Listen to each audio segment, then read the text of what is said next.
Alright. Good morning po mga kaibigan. Magandang ano ba maganda ngayon? Magandang araw ngayon. Alright, okay. Alam niyo naman araw ng Saturday ngayon. So, wala tayong work. Wala tayong work ngayon. So, tayo ay garden. Ayan o, kita niyo yung puting buhok ko. Grabe na. Talagang umiidad na si idol nyo. Ayan na tayo magano tayo ng ating mga pananim.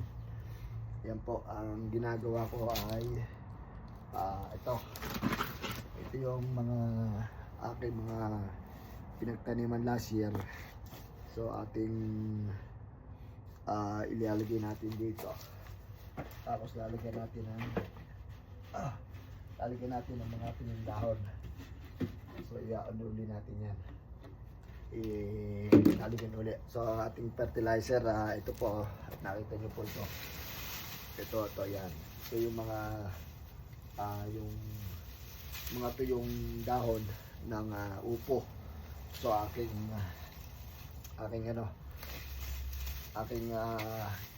ginugupit-gupit. At ito po yung aking gagawin na pataba ngayon.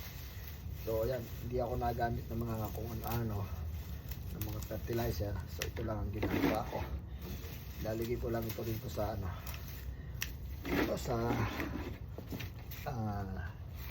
ito, kita niyo po, ilalagay ko lang yan dyan. Tapos yung ating yung ating lupa, haluin uli natin. At ayan. So ganyan lang po. So ito yung mga lupang ginamit natin ng last year. So ating haluin yan. At ilalagay natin dito. So yung mga ginagawa ko. Right? So much po.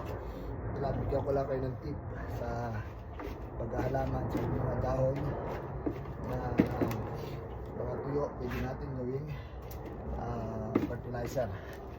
Maganda po yan. Kita nyo naman yung last year yung aking mga halaman. Kagaganda po. So yun lang ating ginagawa.